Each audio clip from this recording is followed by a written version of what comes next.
So before you started watching this video today, likely you were on one form or another of social media or communication technology.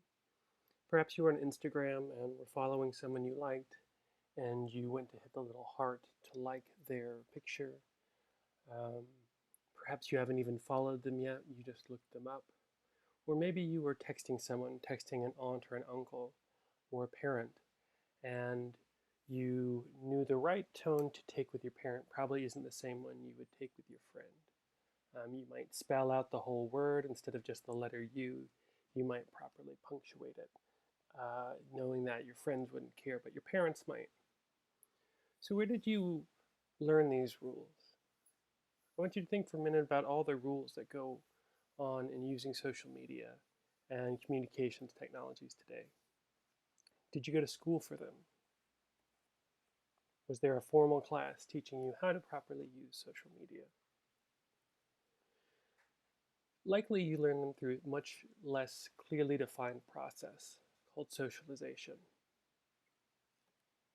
So in this module, we are going to be looking at how people develop selves from birth through childhood into adulthood.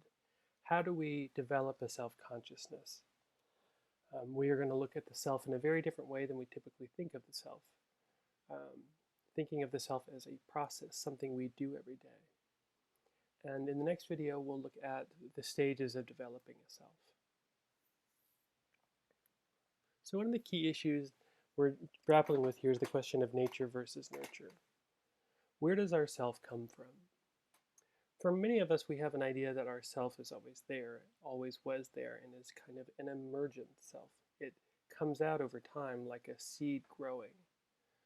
Um, this kind of metaphor is often used in horror films or narratives around serial killers, that they were born bad, that the seed was wrong to start with. There's a famous, very campy and fun movie, The Bad Seed, about a young woman who, well, it's not giving too much away to say, turns out to be a murderer. This idea is that our self is in our nature. It comes from within us somehow.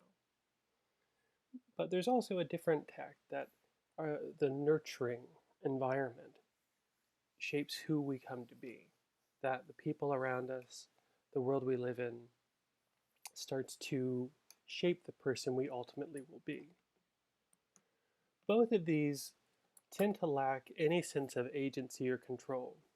And what I mean by agency here is the individual's ability to shape their own actions and behaviors.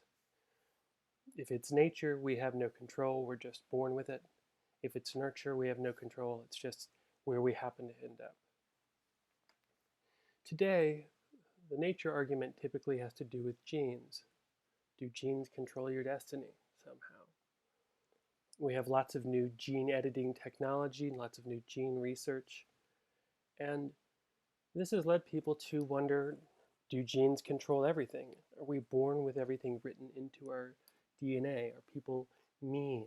Are you empathetic because of your genes? Certainly tall and short.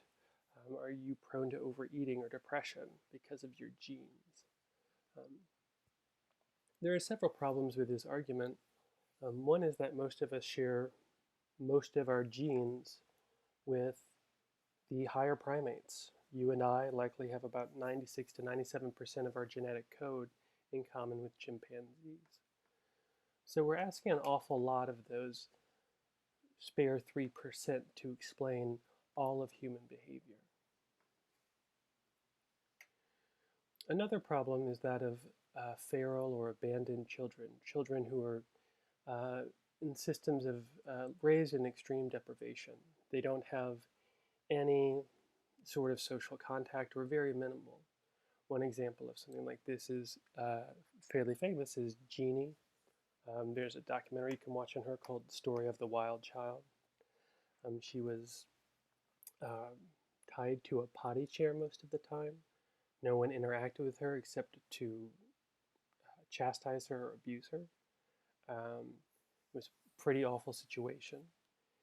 And what was interesting when they rescued her from this abusive situation, they found that Jeannie didn't really have a sense of self.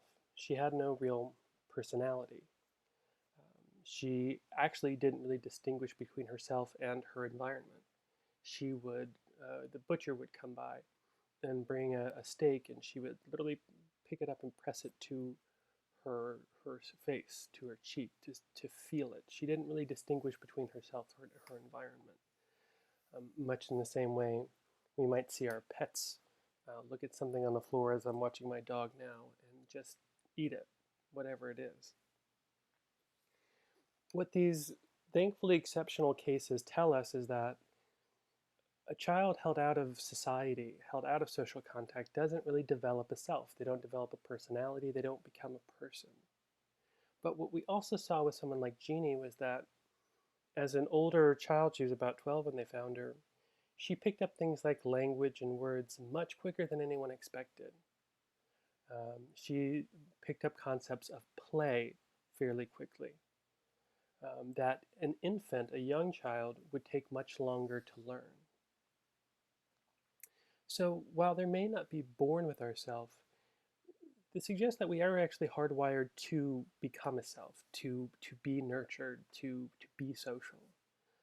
That we are, some of our hardware sort of built in for us to become a person. So as we'll see as we work through this, is it nature or nurture? The answer is yes.